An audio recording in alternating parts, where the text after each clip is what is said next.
Selamat pagi semuanya. Hari ini kita lanjut materi kita dulu ya, biar buku C kita selesai. Ya.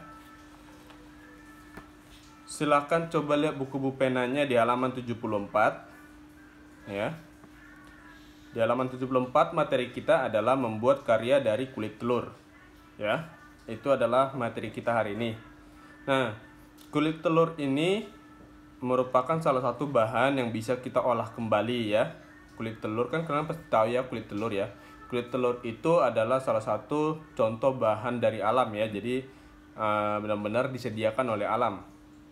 Nah, telur memiliki banyak manfaat. Nah, isi telur dapat dimakan ya. Kemudian kulit telur itu dapat dibuat menjadi karya seni yang indah. Oke.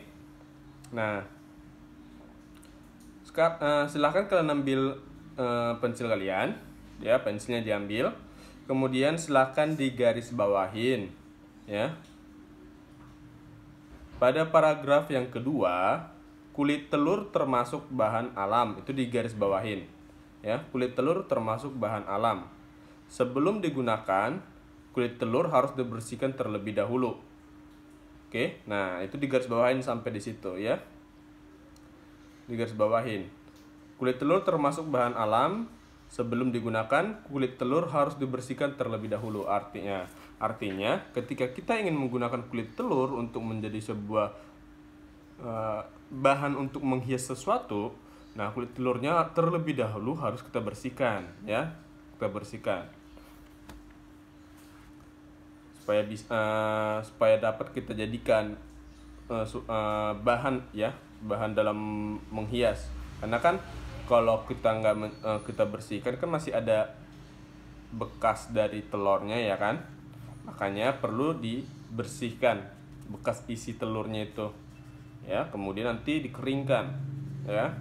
Setelah kita keringkan baru kita bisa menggunakan kulit telur tersebut ya. Nah, contohnya misalnya gini, coba kalian perhatikan di buku kalian, itu ada contoh karya dari kulit telur. Nah, yang pertama itu, gambar yang pertama itu adalah bingkai foto ya. Bingkai foto. Jadi kulit telurnya bisa dibagi-bagi atau dipotong-potong jadi kecil ya. Kemudian ntar ditempelkan di pinggiran-pinggiran dari bingkai foto. Itu bisa digunakan menjadi hiasan seperti itu. Atau misalnya seperti contoh gambar yang kedua, itu dia kulit telurnya dibuat menjadi bentuk dari buah anggur. Itu juga bisa ya. Banyak sekali ya contoh yang bisa karya yang bisa kita buat dari kulit telur ya. Ya, itu contohnya seperti yang di buku ada dua ya. Dua contoh. Itu ada yang bingkai foto, kemudian ada yang telurnya dibuat menjadi seolah-olah menjadi buah anggur ya. Oke. Nah, itu aja paling yang penting dari karya tentang telur. Selanjutnya, silakan buka buku kalian di halaman 82. Ya, di halaman 82. Membuat prakarya dari bahan alam, ya. Oke, silakan coba ambil pensilnya lagi, di garis bawahin. Nah, pada baris yang ketiga, sisa bahan makanan dapat dijadikan sebuah prakarya. Yaitu di garis bawahin.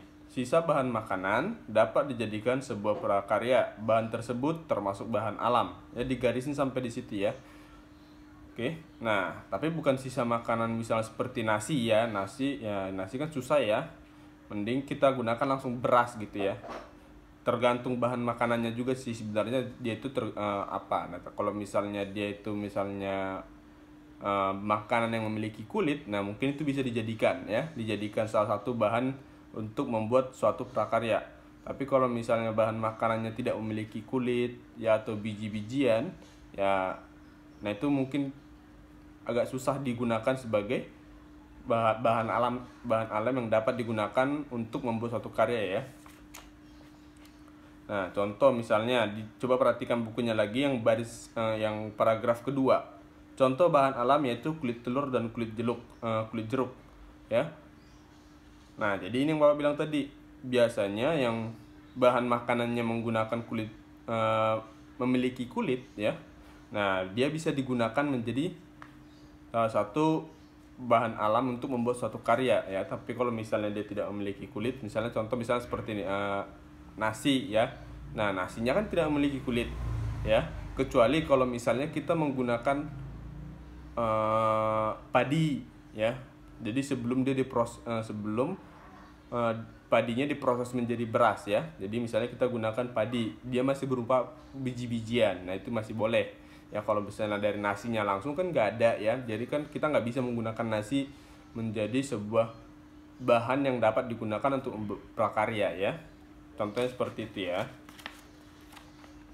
Jadi biasanya memiliki kulit ya, atau misalnya dia memiliki biji ya. Oke. Nah, itu di garis bawahin yang di paragraf kedua. Contoh bahan alam yaitu kulit telur dan kulit jeruk. Itu di garis bawahin.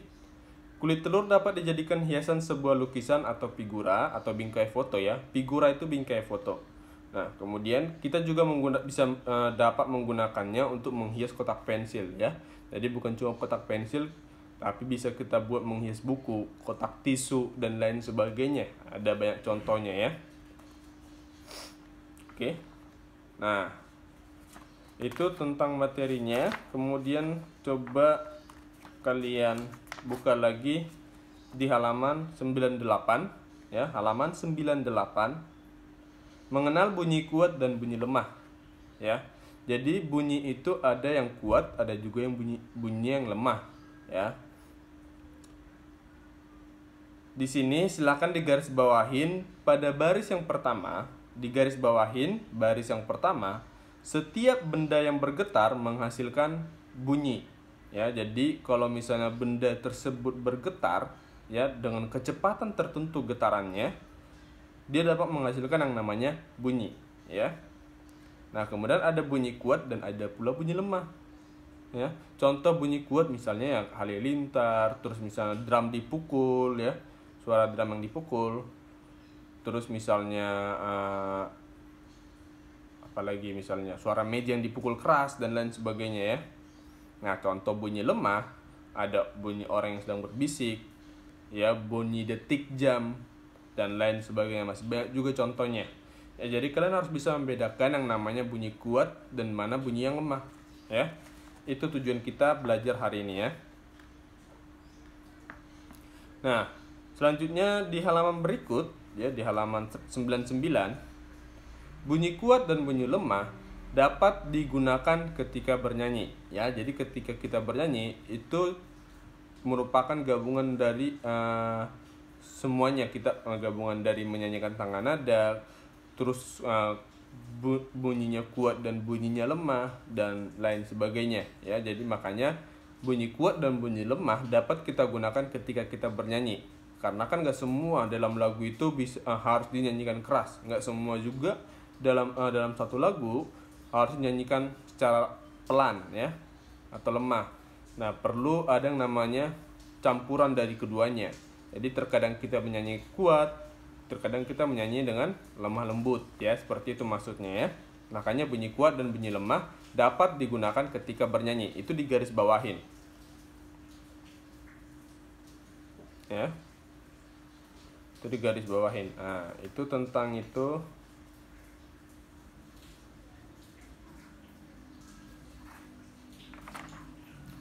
Oke, itu tentang bunyi kuat dan bunyi lemah ya. Selanjutnya silakan dibuka di halaman 107. Halaman 107 membedakan bunyi kuat dan bunyi lemah dengan alat musik ritmis. Nah, ini tujuannya adalah bagaimana cara kita bisa membedakan bunyi kuat dan bunyi lemah tapi menggunakan satu alat musik ya, atau suatu alat musik yang menggunakan suatu alat musik. Nah, contoh di sini di materi hari ini dia menggunakan alat musik ritmis ya. Di mana alat musik ritmis itu adalah alat musik yang tidak memiliki nada ya. Oke. Silakan digarisbawahin pada baris yang kedua. Baris yang kedua, bunyi kuat dan bunyi lemah dapat dibuat dengan alat musik ritmis ya. Jadi bunyi kuat dan bunyi lemah itu dapat dibuat dengan alat musik ritmis. Oke. Nah, selanjutnya pada paragraf kedua baris yang kedua, alat musik ritmis adalah alat musik yang tidak dapat membunyikan nada-nada. Nah, ini yang Bapak bilang tadi. Itu pengertian dari alat musik ritmis. Jadi digaris bawahin ya. Alat musik ritmis adalah alat musik yang tidak dapat membunyikan nada-nada. Alat musik ritmis hanya dimainkan sebagai pengiring irama atau pengatur tempo lagu. Itu juga digaris bawahin yang di bawahnya ya. Alat musik ritmis hanya dimainkan sebagai pengiring irama atau pengatur tempo lagu. Itu juga digaris bawahin. Nah, berikut contoh alat musik ritmis. Nah, di bawahnya itu ada contoh beberapa alat musik ritmis. Ada drum, maracas, tamborin, triangle. Nah, sebenarnya masih banyak lagi alat musik ritmis yang lain ya. Ada conga misalnya, terus ada tifa dan lain sebagainya. Masih banyak lagi contoh alat musik ritmis ya. Di buku kalian cuma dibuat contohnya 4. Nah, setidaknya kalian harus tahu ya contoh keempat contoh tersebut ya.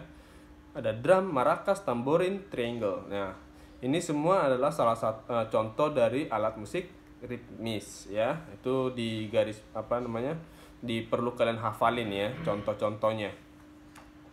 Nah, jadi bunyi kuat dan bunyi lemah itu dapat kita buat di alat musik ini. Contoh misalnya drumnya kalau misalnya dipukul pelan kan bisa, dipukul kenceng juga bisa. Sama maracas juga begitu. Maracas bisa kita bunyikan dengan pelan, bisa juga kita bunyikan dengan keras. Tamborin juga sama ya, tamborin bisa kita bunyikan pelan, bisa kita bunyikan keras ya, gitu ya. Dan triangle juga sama. Nah, walaupun triangle itu tidak sekeras drum atau tidak sekeras maracas ataupun tidak sekeras tamborin, tapi dari triangle juga kita bisa buat bunyi kuat dan bunyi lemah ya, gitu ya. Nah, itu tentang bunyi kuat dan bunyi lemah dengan alat musik ritmis.